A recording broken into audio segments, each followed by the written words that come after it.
भगवान के अन्य लीला चरित्रों का वर्णन।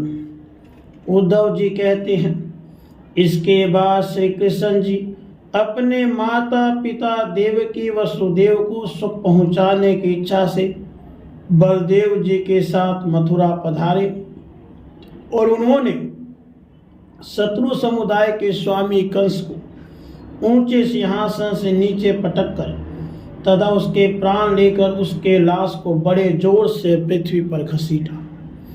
सांदीपनि मुनि के द्वारा एक बार उच्चारण किए हुए सांगोपांग वेद का अध्ययन करके दक्षिणा स्वरूप उनके मरे हुए पुत्र को पंचजन नामक राक्षस के पेट से यमपुरी से लाकर दे दिया।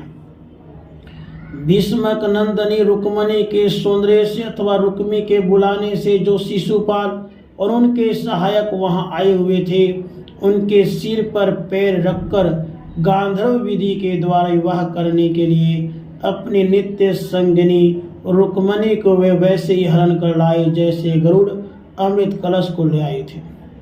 स्वयंवर में 7 बिना नथे हुए बैलों को नाद कर नागन जीती अर्थात सत्या से विवाह किया। इस प्रकार मान भंग हो जाने पर मूर्ख राजाओं ने शस्त्र उठाकर राजकुमारी को छीनना चाहा, तब भगवान श्री कृष्ण ने स्वयं बिना घायल हुए अपने शस्त्रों से उन्हें मार डाला।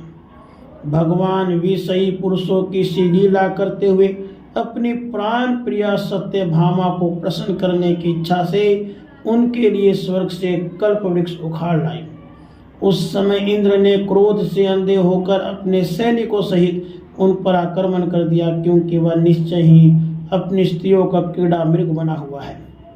अपने विशाल डील डोल से आकाश को भी ढक देने वाले अपने पुत्र भौमासुर को भगवान के हाथ से मरा हुआ देखकर पृथ्वी ने जब उनसे प्रार्थना की, तब उन्होंने भौमासुर के पुत्र भगदत्त को उसका बचा हुआ राज्य देकर उसके अंतःपुर में प्रवेश किया।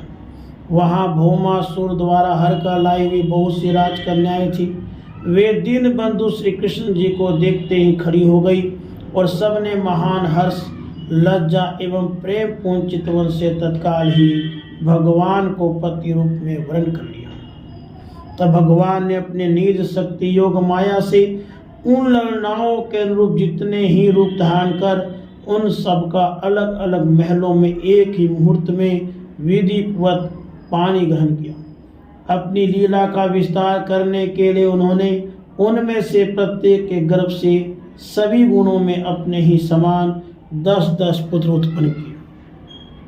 जब काल, यवन, जरासंध और साल्व आदि ने अपनी सेनाओं से मथुरा और द्वारकापुरी को घेरा था, तब भगवान ने निज जनों को अपने अलौकिक शक्ति देकर उन्हें स्वयं मरवाया था। संबर, द्विविध, बाणासुर, मूर, बलवल, दंतवक्त्र आदि अन्य योद्धाओं में से भी किसी को उन्होंने स्वयं मारा था और किसी को दूसरों से मरवाया।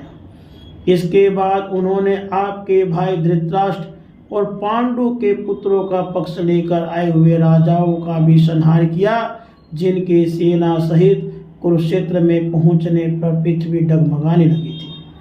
कर्ण, दुशासन और शकुनी की खोटी सलाह से जिसकी आयु और श्री दोनों नष्ट हो चुकी थी, भीमसेन की गदा से जिसकी जांग टूट चुकी थी, उस दुर्योधन को अपने साथियों के सहित पृथ्वी पड़ा देखकर भी उन्हें प्रसन्नता न हुई। वे सोचने लगे, यदि द्रोण, भीष्म, अर्जुन और भीमसेन के द्वारा इस 18 सौनी सेना का विपुल संहार हो भी गया तो इससे पृथ्वी का कितना भार हल्का हुआ।